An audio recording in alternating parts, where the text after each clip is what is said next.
Okay, Assalamualaikum warahmatullahi wabarakatuh dan selamat petang semua. Kali ni cikgu nak berkongsi bagaimana untuk awak menyelesaikan modul yang telah diberikan kepada awak ini hasil inisiatif daripada Panitia Sejarah SMK Datuk Sulaiman. Jadi seperti mana yang awak tahu, sejarah adalah wajib lulus SPM. Kami prihatin kamu dekat di hati. Jadi kami sebenarnya guru-guru sejarah ingin membantu anda untuk lulus, terutamanya dalam periksa percubaan dan dalam SPM khususnya. Dapat cikgu nak pastikan awak akan lulus lah dalam SPM. Jadi untuk soalan pertama tu, kalau awak baca soalannya adalah soalan struktur bab 1 tingkatan 4 bab awal-awal ni bab 1 tingkatan 4. Jadi soalan bertanyakan pembentukan ciri-ciri negara bangsa kerajaan alam Melayu. Untuk bab 1 ni tajuk dia adalah warisan negara bangsa. Bab 1 ni tajuk dia adalah warisan negara bangsa. Jadi kat sini soalan tanya pembentukan ciri-ciri negara bangsa kerajaan alam Melayu berbeza daripada yang berlaku di barat. Ciri-ciri negara bangsa berkembang mengikut peredaran masa dan keperluan. Ciri-ciri negara bangsa alam Melayu terdiri daripada raja, undang-undang, wilayah pengaruh dan rakyat. Jadi sebenarnya ini adalah stimulus. Jadi macam ni ciri-ciri negara bangsa kerajaan alam Melayu ni awak kena ingatlah ada 4. Raja, undang-undang, wilayah pengaruh dan rakyat. Dan mungkin dia boleh disoal di dalam soalan objektif.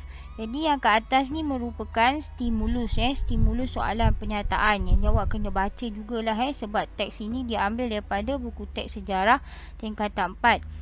Jadi soalan ini bertanyakan, soalan A dia tanya nyatakan kerajaan alam Melayu yang muncul di alam Melayu sebelum kedatangan barat. Nyatakan kerajaan alam Melayu yang muncul di alam Melayu sebelum kedatangan barat. Markah hanya 2. Jadi ini soalan fakta. Yang ini merupakan soalan fakta. Maksudnya awak kena faham dan awak kena tahu apakah kerajaan alam Melayu yang muncul di alam Melayu sebelum kedatangan barat. Jadi kat sini cikgu bagi teks ini buku teks. Kalau awak tak ada buku teks kalau awak baca di sini kemunculan dan kemasyhuran kerajaan alam Melayu membuktikan asas negara bangsa telah bermula sebelum kedatangan barat.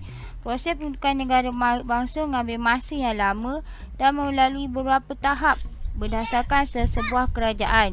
Kehebatan dan keagungan kerajaan alam Melayu seperti Kerajaan Punan, Champa, Kedah Tua, Ganggar Negara, Sriwijaya, Angkor, Majapahit menunjukkan ciri-ciri negara bangsa berkembang dan diwarisi oleh kerajaan alam Melayu selepasnya. Jadi kat sini awak dah boleh nampak dah apa jawapannya. Kat bawah ni ada lagi lah sama juga Sriwijaya, Funan, Champa dan kemudiannya dia diwarisi macam ciri-ciri negara bangsa membawa kesejahteraan kepada Empayar Sriwijaya yang diwarisi pula oleh Kesultanan Melayu Melaka. Lepas Kesultanan Melayu Melaka Kesultanan Johor Riau pula mewarisinya. Jadi di sini soalan ini bertanyakan nyatakan kerajaan alam Melayu yang muncul di alam Melayu sebelum kedatangan barat. Jadi bila cikgu terangkan yang ini, mesti awak dah tahu apa jawapannya kan. Jadi cikgu tak bagi jawapannya, tapi awak dah nampak hint yang cikgu bagi ataupun clue yang cikgu bagi apakah jawapan kerajaan alam Melayu tersebut. Jadi jawab soalan ini 2 markah untuk dapat 2 markah. Okey, soalan seterusnya dia tanya jelaskan maksud. Maksud ini sama ada dia adalah konsep ataupun dia tanya ini makna ataupun pengertian. Dia nak awak jelaskan maksud ciri-ciri negara bangsa tu. Jadi ciri yang pertama dia tanya apa maksud raja. Apa maksud raja? Jadi kat sini markah dia berapa? Markah 2 markah 2. Jadi awak boleh tengok bukan jawapan tapi clue yang cikgu bagi. Jadi awak tengok kat sini dalam buku teks ini dia punya konsep raja tu. Ataupun maksud raja tu apa. Kat sini, raja menjadi tonggak utama kerajaan. Kedudukan raja diperkukuh dengan sistem pentadbiran yang dibantu oleh para pembesar. Raja memperoleh ketaatan daripada rakyatnya. Raja sentiasa ditaati dan dianggap suci. Contoh, Raja Champa dianggap sebagai pemerintah yang suci dan dikaitkan dengan Dewa Siva. Jadi kat sini, macam mana awak nak jawab? Awak kena bagi dua isi. Mana isi yang awak nak ambil? Mana isi yang awak senang nak ambil? Jadi awak kena mulakan sebab soalan ini tak ada nombor 1 atau 2 kat sini. Awak kena mulakan perkataannya begini untuk menjawab. Maksud raja ialah apa dia? Cikgu dah bagi clue. Jadi awak tulis apa maksud raja tu. Jadi awak ambil lah dua markah. Mana yang awak nak ambil. Jadi cikgu biarkan dia kosong. Cikgu dah bagi clue. Jadi awak dah nampak dah kat mana awak nak ambil maksud raja tu. Okey, soalan seterusnya dia tanya rakyat. Sama juga macam yang atas. Cikgu bagi markah tetap 2. Kalau markah 2 ni, kalau awak takut, awak bagilah lebih 1. Biar lebih, jangan kurang. Awak bagilah 3. Mana yang awak rasa senang awak nak hafal, awak hafal 3. Jadi yang ni yang ni memang dia kena hafal sebab dia konsep. Tu yang orang kata nanti susah. Tak susah, awak hafal je. Macam ni, raja jadi tonggak utama kerajaan. Raja tak sentiasa ditaati, kan? Raja dianggap suci. Kedudukan raja diperkukuh dengan dibantu oleh para pembesar. Tengok. Jadi masa menulis tu sambil menghafal. Tengok jawapan cikgu ni, tengok clue ni. Lepas tu awak pergi tulis. Awak berhentikan sekejap, awak ingatkan balik apa tadi maknanya. Okey, rakyat. Rakyat ni dia kata rakyat merujuk penduduk dalam sebuah wilayah yang setia kepada raja dan tidak menderhaka.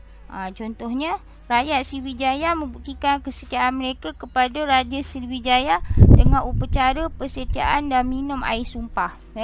Jadi kat sini, kalau nak bagi contoh boleh juga. Tapi kalau awak ingat yang kat atas ni pun, awak dah dapat 2 markah. Maksudnya rakyat ni dirujuk kepada penduduk yang duduk dalam wilayah tu, yang setia kepada raja dan tidak menderhaka.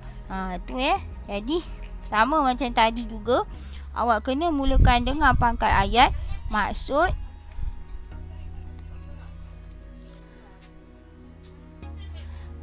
rakyat ialah, mulakan dengan pangkat ayat. Biasakan jawab macam tu. Jangan terus jawab je. Jangan macam tu. Biasakan jawab ayat lengkap. Soalan seterusnya adalah soalan C. Soalan C ni adalah soalan yang paling ditunggu-tunggu sebenarnya. Kalau kebanyakan guru-guru cemerlang mengatakan bahawa soalan ni bila awak menguasainya, soalan kebat ni bila awak menguasainya, insya-Allah awak boleh lulus SPM. Jadi soalan ni dia tanya 4 markah. Selalunya soalan kebat kalau soalan struktur ni mesti 4 markah. Dia tanya, sebagai rakyat Malaysia yang berbilang agama dan bangsa, bagaimanakah kita menunjukkan sikap taat kepada raja dan negara? Untuk ayat yang mudah mungkin awak boleh lah macam mana.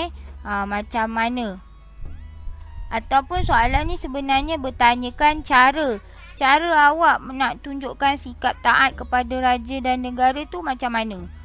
Jadi selalunya soalan ni awak kena ada fakta, huraian. Awak kena ada macam ni fakta, huraian. Kalau baiknya ada contoh dan ada inference. Itu untuk ni lah, untuk teknik menjawab sejarah selalunya dilengkapkan begitu. Jadi cikgu guna teknik ini, Amberchi. Beci tu adalah aman, menghormati, berusaha, cinta, identiti negara. Jadi perkataan-perkataan ini kenapa cikgu wujudkan? Cikgu nak bagi idea kepada awak. Kalau awak tak ada idea, perkataan ini boleh digunakan. Aman, menghormati, berusaha, cinta, identiti negara. Cinta identiti negara ni boleh jadi satu ayat lah. Tapi sebenarnya A tu adalah untuk apa? Apa nak jawab? Kejap. Cikgu kecilkan sedikit. Apa? Apa tu? Contoh apa awak nak jawab? Cara awak nak taat kepada raja dan negara tadi apa? Apa cara awak nak tunjukkan sikap taat kepada raja dan negara? Okey, kali ni cikgu tunjuk kepada awak macam mana awak nak jawab. Apa kan? Apa cara kan? Jadi contohnya awak jawab macam ni. Awak tulis patuh undang-undang. Okey, ini soalan, ini fakta yang awak akan tuliskan. Dia ada kaitan ni. Ini fakta yang awak tulis, patuh undang-undang. Lepas tu huraiannya awak buat soalan M tadi kan. M mengapa? Okey. Jadi kat sini awak pergi, mengapa awak patuh undang-undang? Untuk menghuraikan jawapan awak ni, fakta awak patuh undang-undang, mengapa awak patuh undang-undang? Jadi ni awak boleh tambah dabus. Awak boleh tambah dabus.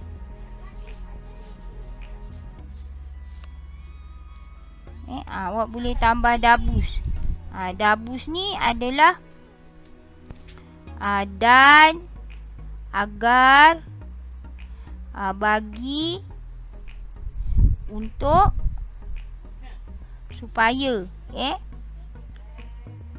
Okey, kata hubung. Mengapa patuh undang-undang?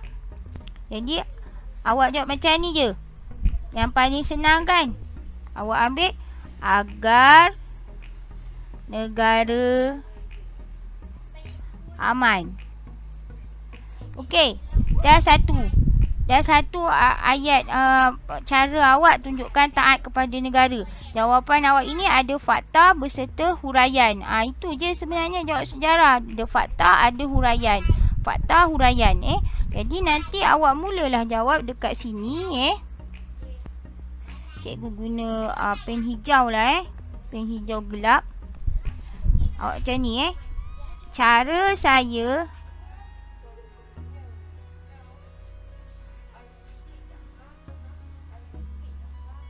menunjukkan sikap taat kepada raja dan negara ialah, awak tambah sikit lah mematuhi undang-undang agar negara aman. Okey, satu ayat lengkap. Jadi kalau ditanda secara analitikal, awak dah dapat 2 markah macam tu. Jadi kemudian tambahlah penanda wacana. Seterusnya, okey, untuk seterusnya sebab 4 markah, awak bagilah lagi 2 isi. Cara awak menunjukkan taat kepada raja. Jadi tu cikgu tinggalkan. Buat lagi 2 isi fakta dan huraian. Jadi tu cikgu tinggalkan kepada awak macam mana awak nak lengkapkan soalan ni supaya tidaklah nanti awak jawab patuh undang-undang saja. Tak, awak kena huraikan sedikit. Jadi cikgu harap lepas ni awak sambung. Cikgu bagi tugasan lah. Awak siapkan modul ni, soalan pertama ini daripada atas ke bawah. Siapkan. Cikgu dah bagi hint macam mana nak buat. Yang ni awak bagi lagi 2 fakta beserta huraian. Dan mudah-mudahan awak boleh menjawabnya. Kalau tak faham boleh tanya cikgu awak. Macam mana nak bantu awak, macam mana nak jawab. Okey. Selamat mencuba, selamat melengkapkan modul. Mudah-mudahan urusan awak dipermudahkan. Kita jumpa lagi untuk soalan seterusnya. Terima kasih. Bye.